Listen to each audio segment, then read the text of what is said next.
안녕하세요. 결혼한 지 16년 만에 남편하고 이혼한 40대 여성입니다. 담담하게 한 글자씩 적어가고 있지만 사실 그간 마음이 무척이나 복잡했습니다. 남편이 바람을 피웠다던가 도박을 했다던가 누가 봐도 욕 나올 만한 짓거리라도 했으면 제 마음이 이렇게까지 심란하진 않았을까요? 정말이지 이 상황의 시작이 어머님이라는 게 울화가침입니다. 생각해보면 늘 어머님이 문제셨어요. 남편과 제 사이에서 큰 소리가 나왔다 하면 100이면 100 어머님 때문이었거든요. 남편하고는 18년 전 사촌 오빠의 소개로 만났습니다. 그렇다고 사촌 오빠랑 남편이 얼마나 가까운 친구 사이였냐 하면 그건 아니었고 사촌 오빠도 건너 아는 사람이라 했는데 뭐 회사도 좋은데 다니고 하니까 건실한 청년 같다며 자기 딴에는 아끼는 여동생인 저를 챙겨준답시고 다리를 놔준 거였죠. 아무튼 그렇게 만나게 된 저희는 햇수로 1년을 연애했습니다. 그리고 남편이 어차피 둘 다 서로 확신이 있는데 굳이 시간 낭비할 필요가 뭐가 있냐 하며 결혼 이야기를 꺼냈고 저도 딱히 거절할 이유를 찾지 못했거든요. 그래서 그렇게 지금 생각해보면 조금은 번갯불에 콩구 어먹듯 부부의 연을 맺었습니다. 결혼 당시만 하더라도 양가 부모님이 다 살아계셨고 또 양쪽 다 형편이 빠듯한 것은 아니었기에 저희 친정에서 5천, 시댁에서 1억 해주셨습니다. 참고로 요새야 반반 결혼이니 뭐니 그렇게들 한다지만 16년 전만 하더라도 그래도 그림상이라고 해야 하나 분위기가 얼마라도 남자 쪽이 더 해오는 시기였어요. 그렇지 않으면 남자 쪽은 남자 쪽대로 자존심 상해했고 여자 쪽도 여자 쪽대로 좀 껄끄러워했다고 해야 하나. 적어도 제 주변은 그랬거든요. 그리고 제가 이런 이야기를 하는 이유는 저희 친정에서 시댁보다 부족해서 돈을 덜 해주시고 그런 건 아니었다는 얘기가 하고 싶어서입니다. 추가로 제 연봉이나 남편 연봉이나 크게 차이 나지 않았다는 것도 알려드리고 싶네요. 그런데 그렇게 지원을 받으면 뭐 하나요? 이제 와서 말이지만 저희 시부모님 그 1억 해주시고 정말 어지간히도 사람을 못 살게 구셨습니다. 일단 시작은 당시에 서울에서 작은 아파트 하나 사서 신혼살림 차리고 얼마 되지 않았을 때였어요. 하루는 어머님이 연락도 없이 오셔서는 난데없이 밍크가 갖고 싶다고 하시더라고요. 당신 주변을 보니까 아들 장가 가는데 1억이나 해주고 꼴랑 가방 하나밖에 못 받은 사람은 당신밖에 없다고 하소연을 하시면서 말이죠. 황당했어요. 꼴랑 가방이라고 표현하셨지만 이름난 명품이었고 게다가 신상이니 어쩌니 해서 그 당시에 300만 원 가까이 주고 사드렸었거든요. 하지만 그때는 제가 시집 온 지 얼마 되지도 않았을 때였으니 그런 어머님을 어떻게 대해야 할지 모르겠는 거예요. 그런데 그때 옆에 있던 남편이 대뜸 어머님한테 죄송하다더니 이번 주 안으로 800만 원을 보내드리겠다대요. 그러자 저희 어머님 그제서야 표정 푸시고 저한테 하시는 말씀이 당신 아들 봐서 한번 봐준다나요?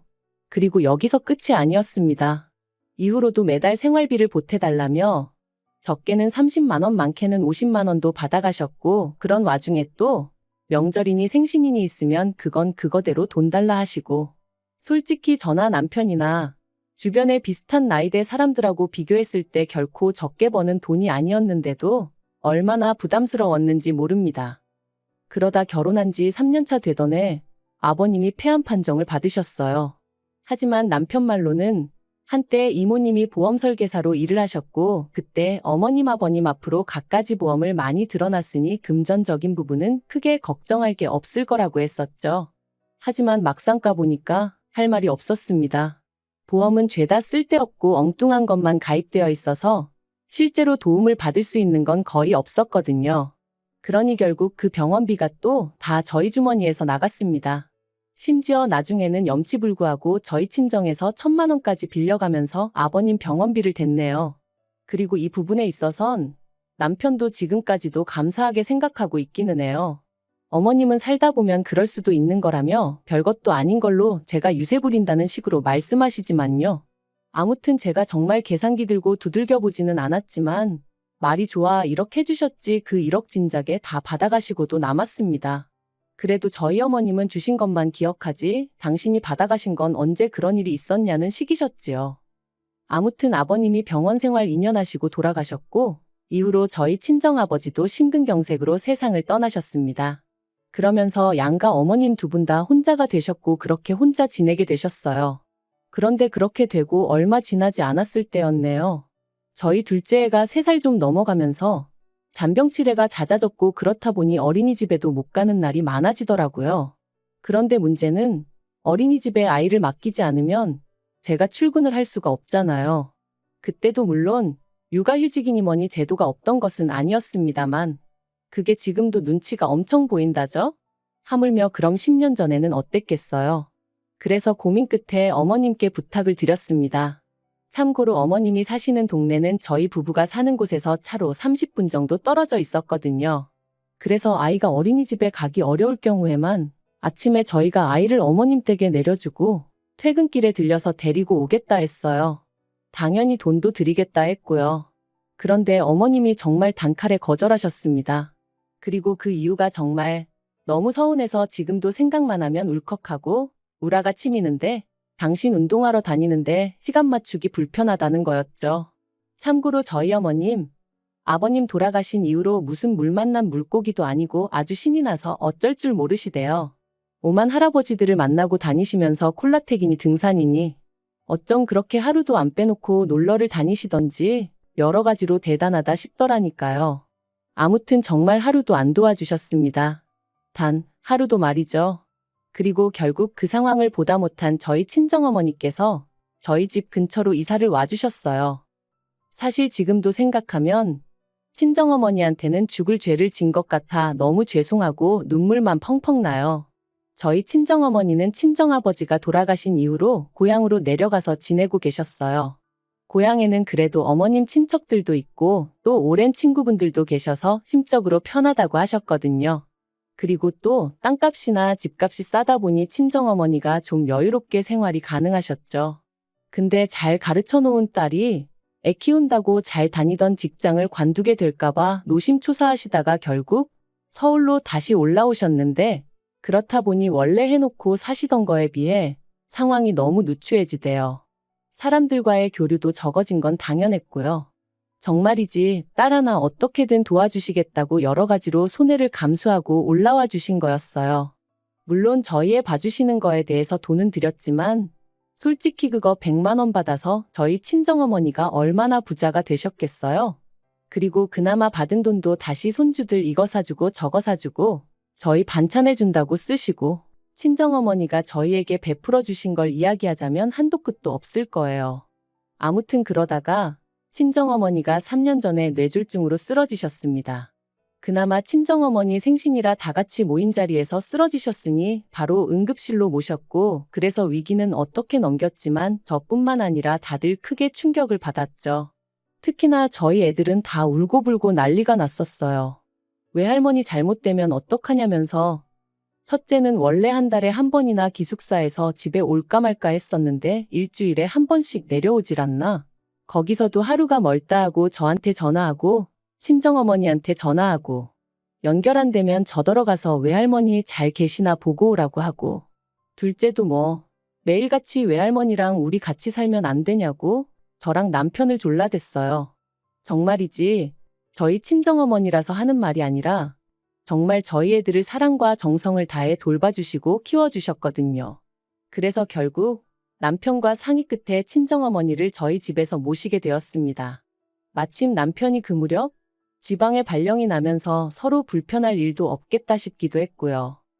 남편은 어디 가면 꼭 마치 자기가 무슨 장모님을 모시고 산 사람 마냥 합가라고 표현을 하지만 저는 지금도 그 표현이 가당치도 않다고 생각합니다. 지방 발령을 받은 후 남편은 기숙사에 있는 첫째보다 더 낮은 빈도수로 집에 왔었고 그래서 친정어머니가 저희 집에 들어오시고 1년 만에 돌아가셨는데 그때까지 실제로 한 집에서 부딪힌 건 10번이 채 안 됐거든요. 그리고 저희 남편이 집에 오면 뭐 얼마나 살뜰히 저희 친정어머니를 챙겼냐 하면 그것도 아니었어요. 오히려 저희 친정어머니께서 사위 혼자 고생하다 왔다며 그 와중에도 상다리가 부러지게 한상 차려주시고 그랬죠. 그리고 남편이 뭐 이혼하게 된 마당에 이런 표현도 웃기지만 그런 부분에 있어서는 지금도 감사하다고 말은 해요. 다만 저더러 한다는 소리가 자기 어머니한테도 저희 친정어머니처럼 애들하고 가까워질 기회를 줘야 할 거 아니냐는데 저는 충분히 드렸다고 생각하거든요. 그 모든 기회를 차버리신 건 어머님 본인이시고요.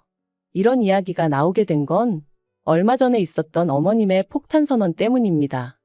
친정어머니가 돌아가신 지 1년도 안 되었는데 어머님이 이제 당신 차례라며 합가를 하자고 하셨거든요. 그리고 그 이유가 정말 어이가 없었습니다. 원래도 저희 어머님은 당뇨에 고혈압에 난리도 아니셨는데 매일같이 놀러 다니시며 술 드시고 고기 드시고 한마디로 하나도 관리를 안 하셨어요. 그랬더니 이제 언젠가부터 몸이 예전 같지 않다면서 앞으로는 며느리가 해주는 밥 먹고 며느리가 빨아주는 옷 입고 그렇게 지내셔야겠다는 거예요. 어쩜 그렇게 한마디 한마디 어이없는 소리만 골라 하시던지 저 정말 하마터면 코웃음을 다 칠 뻔했다니까요. 그래서 제가 그런 말씀 마시라고 저 어머님하고 같이 못 산다 했습니다. 옛날까지 거슬러 갈 필요도 없다고 저희 친정어머니 병원 검사 가는 날이라 그날만이라도 둘째에 좀 챙겨달라 부탁드렸을 때 어머님 뭐라고 하셨냐? 왜 니네 엄마는 자기 몸뚱아리 하나 관리를 못해서 여러 사람 피곤하게 하냐고 하지 않으셨냐? 제가 그런 소리까지 들었는데 이제 와서 어머님 수발을 들고 싶겠냐고 못한다 했죠.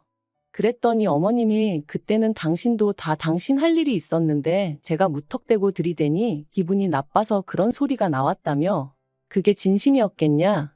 너는 사람 말을 걸러들을 줄도 모르냐? 그래서 그걸 어떻게 걸러듣냐고 받아쳤어요. 한마디 한마디가 비수가 돼서 여기 가슴 한복판에 탁탁 내리 꽂혔다고. 그러니까 저한테 밥 얻어먹고 사실 생각은 꿈에도 하지 마시라 했죠. 그랬더니 이제 남편이 난리가 났어요.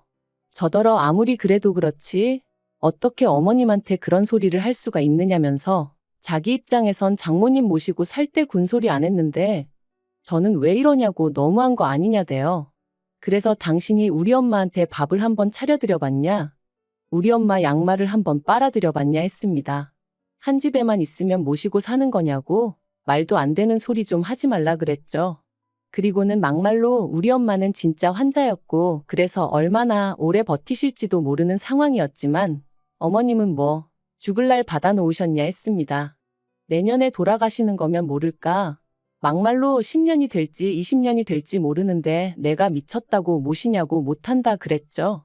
그랬더니 남편이 저더러 미친 거 아니냐면서 아무튼 결국 서로 고성이 오갔고 주먹만 오가지 않았지 피 터지게 싸운 거나 마찬가지였어요. 그리고 아무리 이런 상황을 숨기려고 해도 결국 애들도 다 눈치를 챘더라고요. 그런데 애들이 대번에 저희 남편더러 하는 말이 자기들은 할머니랑은 같이 못 산답니다. 불편해서 못 지낸다고 그렇게 할머니가 걱정되면 아빠가 할머니 댁으로 가 그러는 거예요. 그러니까 이제 남편이 더 크게 화를 냈어요. 니들이 뭔데 나더러 내 집에서 나가라 마라 하느냐면서 키워줬더니 배은망덕하네 어쩌네. 할머니가 없었으면 니들이 이 세상에 존재를 했겠냐 어쨌겠냐 하면서 생색 낼 게 없어서 낳아준 걸로 생색을 내냐 한심하다 싶었죠. 그러니까 애들이 아빠랑은 말이 안 통한다면서 지들 방으로 쏙 들어가 버렸어요. 그리고 보통 이렇게 애들하고 남편하고 부딪히면 그래도 결국 제가 나서서 좀 다리가 되어주곤 했거든요. 그런데 이번엔 그러기도 싫대요. 뭐 솔직히 애들이 틀린 말을 한 것도 아니잖아요. 아무리 할머니랑 손자 사이라지만 어느 정도 서로 좀 정도 있고 그래야 같이 지낼 수 있지. 할머니라고 해도 어쩌다 명절이나 애들 생일 때 돈 10만 원 쥐어주신 게 전부인데 애들 입장에서 거기서 할머니의 정을 느꼈으면 얼마나 느꼈겠어요. 아무튼 그래서 이후로 애들이 남편을 본체만체 하던데 저도 그러던지 말던지 냅뒀습니다. 분명 올바른 가정교육은 아니었지만 남편이 너무 꼴보기가 싫으니까 제가 뭐라고 하기도 싫더라고요.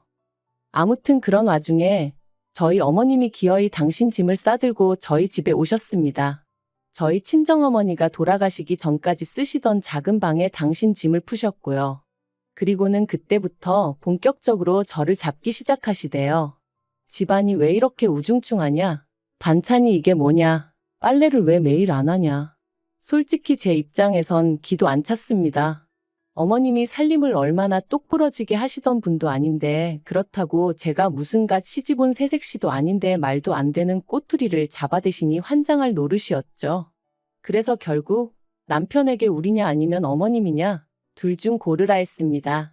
그랬더니 저더러 미쳤냐고 고르긴 뭘 고르냐면서 저만 좀 양보하고 이해하면 다 잘 지낼 수 있는데 제가 일을 크게 만든다대요. 그래서 결국 절이 싫으면 중이 떠나야지 하는 마음으로 제가 나가겠다 했어요. 집이야 뭐. 이혼하게 되면 나라에서 알아서 재산 분배해 줄 것이고 어차피 공동명의라 남편 마음대로 할 수도 없는 상황이었으니까요. 그리고 저는 친정어머니가 남겨주신 재산도 있고 그래서 그걸로 작은 빌라나 하나 얻어서 일단 들어가야겠다 싶었죠. 그런데 문제는 애들이 자기들도 저를 따라가겠다고 들더라고요. 죽어도 아빠랑 할머니랑은 못 산다면서. 그래서 그래. 한번 셋이서 잘 지내보자 하고는 남편에게 통보했어요. 애들하고 나하고 셋이 나갈 테니 어머님하고 둘이 한번 잘 지내보라고 당신 말대로 장모님하고도 합가 잘했으니까 친엄마인 어머님하고는 뭐가 어렵겠냐고 그랬죠. 그랬더니 남편이 정말 이렇게까지 해야 하냐면서 자기야말로 저처럼 독한 여자랑 못 살겠다고 이혼하자대요. 그래서 순식간에 완전히 남남이 되었어요. 그런데 웃긴 건 이 시간 동안 저희한테 이혼은 하지 말라고 극구 말린 사람이 딱 한 명 있었는데 그게 어머님이셨습니다. 그런데 이혼한 지 오늘로 한 달도 채 안 됐는데 남편이 벌써부터 죽는 소리를 합니다. 하루가 멀다 하고 문자며 전화며 해대서는 만나서 이야기 좀 하자. 어머님이 완전히 달라지셨다 나도 예전의 내가 아니다. 하지만 그러던지 말던지 제 마음이 완전히 차갑게 식어서 그런가? 그런 남편이 꼴사납고 우습기만 할 뿐 불쌍한 마음은 하나도 들지 않네요. 게다가 듣자 하니 어머님이 그간 그렇게 합가하려고 애를 쓰셨던 이유가 매번 당신 죽으면 집은 저희 줄 거라며 거들먹거리셨는데 그 집이 전세도 아니고 월세였더라고요. 사귀던 할아버지가 있었는데 그분한테 잘 보이려고 비싼 골프용품을 어지간히 사다 바치셨던 모양입니다. 그 할아버지도 그 연세에 재혼을 미끼로 저희 어머님을 꼬여내셨던 모양이던데 뭐라 할 말이 없더라고요. 남편도 그 이야기를 하는 내내 속 터져 미치겠다고 울분을 삭히지 못했고요. 아무튼 뭐 그러니 이제 그나마 월세 내는 것도 빠듯해서 저희 집에 들어오려고 하셨던 건지 솔직히 그 속이야 어머님만 아시겠죠. 저는 이제 관심 없어요. 남편한테 그간 못한 효도한다 생각하고 어머님한테 잘해드리라 한마디 했고 마음 같아선 핸드폰 번호도 바꿔버릴까 했지만 애들 때문에 그건 현실적으로 좀 어렵겠더라고요. 어떻게 마무리를 해야 하나 싶은데 이렇게 사는 사람도 있습니다. 하늘에 계신 친정어머니가 이혼해서 졸지에 혼자 애 둘을 키워야 할 딸을 보면 마음이 얼마나 아프실까 싶지만 그래도 또 한편으론 그런 친정어머니가 절 지켜봐 주실 거라 생각하니 용기가 나는 것 같네요. 보란듯이 잘 살아볼게요.